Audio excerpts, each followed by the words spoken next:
Olá, seja muito bem-vindo. Eu sou o Thiago Leal e este é o Primeiro Face Off, um podcast sobre a história do hóquei no gelo. E eu gostaria de começar fazendo um adendo ao episódio anterior sobre The Monday Night Miracle, que é a camisa 14 do St. Louis Blues, que era usada por Doug Wickenheiser, foi retirada de circulação desde a morte do Wickenheiser em 1999. Ela não foi oficialmente aposentada e eu não acho que deveria ser, mas ela está informalmente retirada de circulação. Ninguém a usa desde a morte do Wickenheiser, pelo menos até que apareça um fenômeno, um craque no blues e peça para usar a camisa 14. Mas por enquanto fica assim, beleza? Então vamos para o episódio de hoje. E se no episódio anterior eu falei sobre Monday Night Miracle, o milagre de segunda-feira à noite, segunda, aquele dia chato que você não aguenta, você tem que acordar cedo para ir para o trabalho depois de farrar o fim de semana inteiro, hoje sextou aqui no primeiro face-off, porque eu vou falar sobre Good Friday Massacre, o massacre da Sexta-feira Santa, ou, como se diz em francês, La Bataille du Vendredi Saint. Por favor, não me faça repetir isso, porque meu francês é péssimo. Aconteceu na Sexta-feira Santa, 20 de abril de 1984, nos playoffs de 1984, válidos pela final da divisão Adams entre Montreal Canadien e Quebec Nordique, duas equipes francofônicas da província do Quebec, por isso que eu me vi obrigado a pronunciar em francês pelo menos uma vez. Mas qual é a história desse jogo e como esses dois times chegaram até lá? Por que ele tem tanta importância? Adianto que é por ser o capítulo mais épico, mais relevante da Batalha do Quebec, a rivalidade entre Montreal Canadien e Quebec Nordique, e foi em grande estilo. Mas primeiro vamos contextualizar.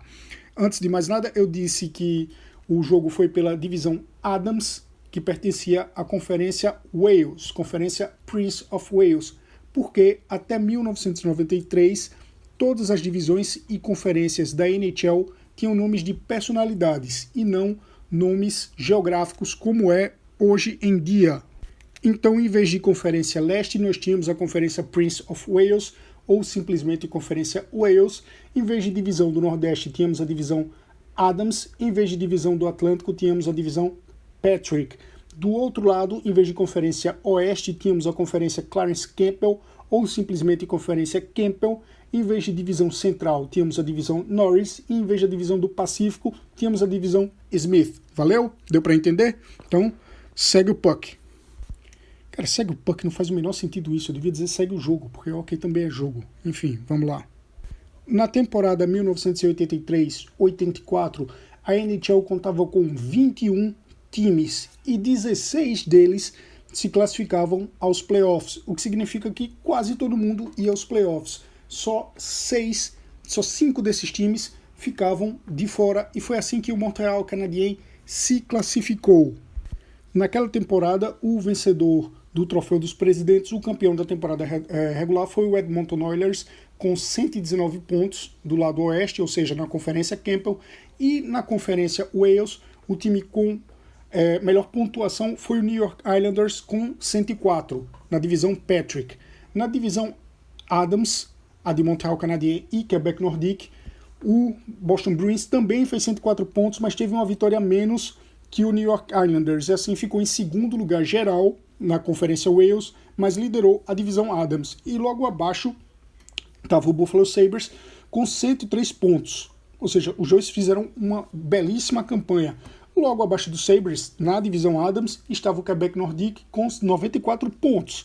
Bem menos que os outros dois, mas ainda assim bem mais que o quarto colocado Montreal Canadien com 75 pontos, que também foi aos playoffs. Na divisão Adams, o único time eliminado foi o Hartford Whalers, que fez apenas 66 pontos. Com a pontuação que fez, o Canadien foi o último colocado entre os classificados na Conferência Wales. Para vocês terem ideia, também se classificaram o Washington Capitals com 101 pontos, Philadelphia Flyers com 98 pontos e New York Rangers com 93 pontos. O Montreal Canadien fez 75 pontos, e é por isso que essa história que culmina com a Good Friday Massacre é tão significativa, porque ela mostra a força dos canadienses, a mística dos canadienses nos playoffs e na sua antiga arena, chamada de Forum, o Forum de Montreal. Então, com esses resultados, com o Boston em primeiro, Buffalo em segundo, Quebec em terceiro e Montreal em quarto, considerando apenas a divisão Adams, na primeira fase dos playoffs teria Boston contra Montreal, com o mando de jogo do Boston, com o mando de gelo do Boston, e Buffalo contra Quebec. E, logicamente, o Boston era favoritaço. Foram 104 pontos contra 75 pontos do Montreal Canadiens na temporada regular. Só que, como eu falei, os Canadiens tinham mística nos playoffs. O Fórum era uma arena mística. Assim, o que é que aconteceu? Na primeira rodada dos playoffs, o Montreal Canadiens varreu o Boston Bruins. Venceu por 2-1 e por 3-1 no Boston Garden, nos jogos 1 e 2. Essa primeira fase dos playoffs, na época, era em melhor de 5. E no terceiro jogo, no Fórum, em Montreal, venceu por 5-0, varrendo o velho rival Boston Bruins dos playoffs. Do outro lado, também teve varrida, porque o Quebec Nordique, que foi enfrentar o Buffalo Sabres, que também era favorito, venceu o jogo 1 por 3-2 e o jogo 2 por 6-2, ambos no Buffalo Memorial Auditorium, levou o jogo para Quebec e venceu por 4-1, varrida, e aí os dois se encontrariam na final da divisão Adams para a Batalha do Quebec. E aqui vale uma explicação do que era a Batalha do Quebec. Em 1979, houve uma fusão entre NHL e World Hockey Association, que era outra grande liga profissional que estava rivalizando com a NHL desde 1972. Nessa fusão, a NHL absorveu 4 times da World Hockey Association: o Edmonton Oilers, o New England Whalers, que virou o Hartford Whalers e hoje é o Carolina Hurricanes, o Winnipeg Jets, que hoje é o Arizona Coyotes, e o Quebec Nordique, que hoje é o Colorado Avalanche. Com a chegada do Nordique, a província do Quebec teve um time para chamar de seu.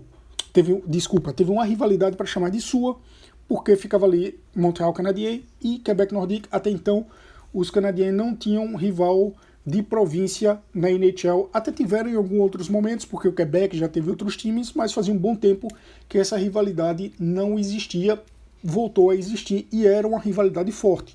Não dá para comparar com a rivalidade dos canadienses com os Bruins ou dos canadienses com os Maple Leafs, claro, porque são rivalidades muito mais longínquas, mas era uma rivalidade forte, porque isso acontece em qualquer lugar. Há uma certa rivalidade entre cidades em qualquer lugar. No Canadá não seria diferente, e na província do Quebec não seria diferente, porque a cidade do Quebec, onde ficava o Quebec Nordique, é a capital da província, e a cidade de Montreal, onde fica o Montreal Canadien, é a principal cidade dessa província, a mais rica, a mais relevante. E até tem aí conflitos de interesses. A cidade do Quebec, por exemplo, muitas vezes advoga por uma independência do Quebec, tanto que ela se chama de capital nacional do Quebec. Isso também acontece em Montreal, mas Montreal já é mais integrada com o restante do Canadá, com Ontário, até por estar muito próxima de Ontário, até muito próxima dos Estados Unidos. Não significa que não haja nacionalismo quebecois em Montreal, há bastante, mas esse nacionalismo é muito mais forte na cidade do Quebec. Então os times representavam interesses distintos, e com o Good Friday Massacre isso vai ser escancarado. Já vou falar sobre isso, mas enfim, vamos continuar com a história. O Montreal Canadiens já não era mais o Canadiens de outros tempos. Como eu falei, a temporada regular mostrou isso, mas também não era um Canadiens de se subestimar, sobretudo em playoffs, porque, como eu falei, o time tinha uma mística.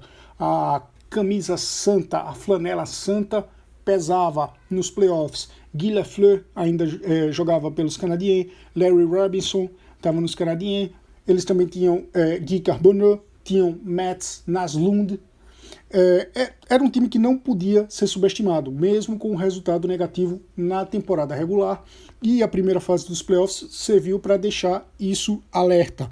E do outro lado, a gente tinha um Quebec Nordique, só para fazer justiça, o Montreal Canadiens era treinado por Bob Barry e depois passou a ser treinado por Jacques Lemaire.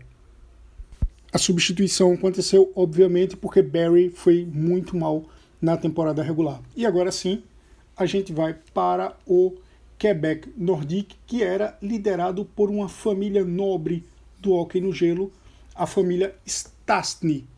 No Quebec Nordique jogava Marian Stastny, Anton Stastny e Peter Stastny. Esse último, caso você nunca tenha ouvido falar, vergonha em você, é o pai de Paul Stastny, atual jogador do Vegas Golden Knights. Anton, Marian e Peter, que são irmãos. E por que eu estou dizendo Peter e não Peter? Porque ele era tchecoslovaco, não era canadense ou inglês. E eu digo que ele era tchecoslovaco porque a Tchecoslováquia não existe mais, foi dividida entre Tchequia e Eslováquia, e assim a família Stastny, o Peter Stastny, passou a ser eslovaco. Ele nasceu em Bratislava, que é a capital da Eslováquia, é a cidade onde se passa a história daquele filme O Albergue, um filmaço. Se você nunca assistiu, vergonha em você também. Mas não era só da família Stastny que vivia o Montreal Canadien, o Quebec Nordique, muito pelo contrário.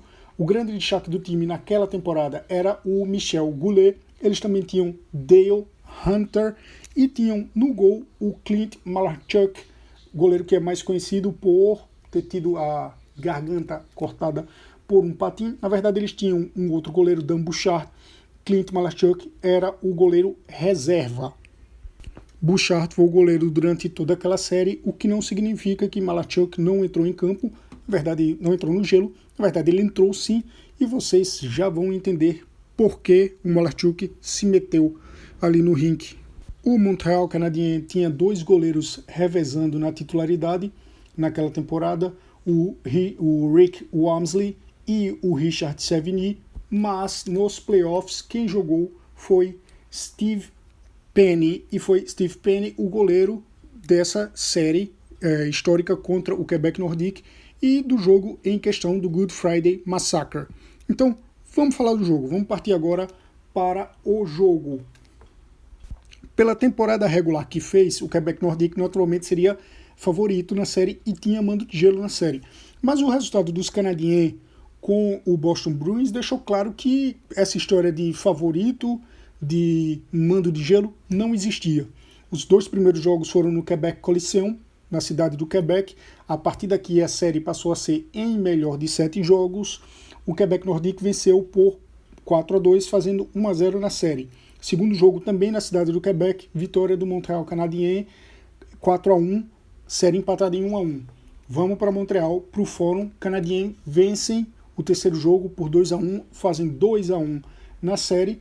No terceiro jogo, um jogão. Os Canadiens abriram 2-0 no primeiro período. No segundo período, o Quebec Nordique diminuiu para 2-1. O Montreal fez 3-1. O Quebec Nordique diminuiu para 3-2. No terceiro período, o Quebec Nordique empatou em 3-3 e venceu na prorrogação com um gol de Bo Berglund, jogador sueco. Vitória dos Nordiques 4-3, série empatada em 2-2. Jogo 5 em Quebec, no Coliseum, vitória dos Canadienses por 4-0, apesar do placar sugerir um massacre. Foi um jogo até relativamente equilibrado em termos de chute e presença de ataque, mas os Canadiens venceram por 4-0 e trouxeram a vantagem de 3-2 na série para o Fórum em Montreal, onde milagres acontecem, onde coisas esquisitas acontecem. Dizem que tem um fantasma no Fórum, que o Fórum é mal assombrado, que tem um espírito que abençoa o Montreal Canadien, e eu não duvido. Era um jogo 6 muito, muito disputado e com os ânimos à flor da pele por tudo que estava acontecendo, pela rivalidade local entre os 2 times, pela série parelha que vinham fazendo até então, pela reação que os Canadiens estavam tendo nos playoffs, coisa que eles não fizeram na temporada regular. No primeiro período, Peter Stastny abriu o placar para o Quebec Nordique, 1-0, e no segundo período não teve gols. Mas com 30 segundos de jogo, no primeiro período, já teve uma primeira briga. E o resultado disso foi que até o fim do segundo período houve 20 penalidades, sendo 2 brigas. Essa primeira que eu falei, entre Wilf Paiement e Mike McPhee, e uma briga já no fim do segundo período entre Anthony Stastny e Craig Ludwig, mas até então ninguém tinha sido expulso, só as penalidades de sempre mesmo. A maioria minor, 2 minutos, e as majors pela briga, né? 5 minutos, não tinha instigator até então. Só que quando terminou o segundo período, quando soou o apito, o ringue virou um ringue e houve uma briga generalizada. Todo mundo entrou no gelo para brigar. Foi por isso que eu disse que o Malarchuk, no fim das contas, entrou no ringue, porque ele também participou da briga, embora naquele momento ele não tenha sido punido. Na verdade, eu estou me adiantando. Houve uma briga generalizada, todo mundo brigou, era aquela coisa, até quem não queria brigar, brigou. Você vê, por exemplo, tem o jogo completo no YouTube para você assistir, e também tem só o recorte da briga, que foi colocado no YouTube pelo site hockeyfights.com. Você vê que, por exemplo, o Guy Lafleur tá por ali, o Guy que não usava capacete, você vê o cabelo loirão dele lá, do diabo loiro, tá por ali sem querer brigar, chega a gente empurrando ele, puxando ele pra briga. Todo mundo brigou. Foi uma briga generalizada e você já deve imaginar como essa briga generalizada terminou. O apito já tinha soado, não estava mais valendo o jogo e terminou com punição de ninguém. Foi todo mundo pro vestiário. Todo mundo estava em paz. Claro que não foi bem assim que terminou no fim das contas. As punições não foram aplicadas, mas foi tudo relatado em súmula. Os times voltam do intervalo para o terceiro período. Quando eles estão aquecendo ali no terceiro período, os árbitros anunciam as punições com algumas game misconducts, né, que é a expulsão no hóquei no gelo, o cartão vermelho no hóquei no gelo, com exceção de que o time não fica com um jogador a menos, pode substituir imediatamente. Game misconduct não dá power play. Acho que poderia ser traduzido como má conduta. Tem outras misconducts, tem só a misconduct mesmo. Tem a unsportsmanlike conduct, que é conduta antidesportiva, que também dá sua punição, power play. Mas game misconduct é expulsão sem power play. E nas palavras do Larry Robinson, defensor dos Canadiens, na ocasião, quando os caras que foram punidos viram que eles estavam punidos e expulsos do jogo, eles viram que era uma oportunidade de levar mais gente com eles. Então, antes que o terceiro período começasse, briga generalizada de novo.